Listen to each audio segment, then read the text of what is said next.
presented by जोरदार music.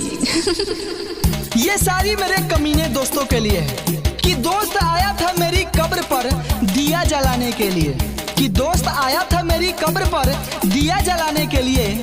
कमबख्त साले ने कब्र पर रखा फूल ले गया लड़की पटाने के लिए। राजेश बाबू हिजबे, राजेश बाबू हिजबे। मेरे दोस्त ने ऐसी दोस्ती निभाई कि मेरी आत्मा जाग गई, कि मेरे दोस्त ने ऐसी दोस्ती निभाई कि मेरी आत्मा जाग गई।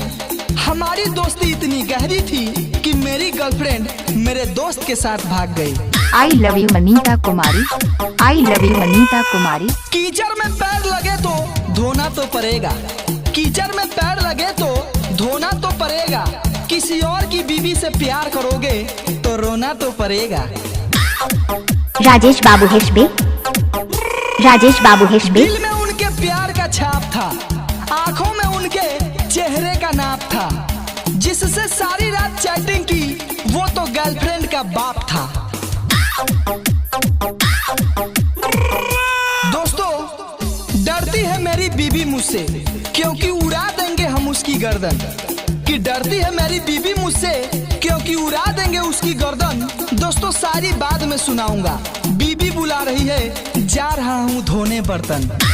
डीजे राजेश बाबू हिजबे से, डीजे राजेश बाबू हिजबे से। पतंग काटे हैं पर खुद की पतंग कटी नहीं, कि बहुतों के पतंग काटे हैं पर खुद की पतंग कटी नहीं। मैं क्या बताऊं गर्लफ्रेंड को पटाना, मुझसे खुद आज तक कोई पटी नहीं। चमगादड़ को इंग्लिश में कहते हैं बैट, कि चमगादड़ को इंग्लिश में कहते हैं बैट। हम ऐसे लड़के हैं जो ऑनलाइन क्लास में भी कर लेते हैं गर्लफ्रेंड से chat. DJ Rajesh Raj, DJ Rajesh Raj. हर जगह है खौफ हमारा, किसी से नहीं डरते हैं, कि हर जगह है खौफ हमारा, किसी से नहीं डरते हैं। हिम्मत तो इतनी है कि प्रिंसिपल की बेटी पे मरते हैं। क्या बात है।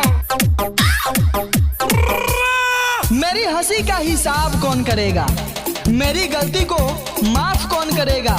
ए खुदा, मेरे दोस्तों को सलामत रखना, वरना मेरी शादी में नागिन डांस कौन करेगा। I love you Manita Kumari, I love you Manita Kumari. जब स्कूल जाना होता तो हम लेट से निकलते हैं, जब स्कूल जाना होता तो हम लेट से निकलते हैं। स्कूल में इतना खौफ है हमारा कि प्रिंसिपल की बेटी के साथ डेट पर निकलते हैं। आई लव यू राजेश बाबू, आई लव यू राजेश बाबू। अरे बिना बारिश के हम गीले हो गए दोस्तों, बिना बारिश के हम गीले हो गए, बिना जहर के हम नीले हो गए।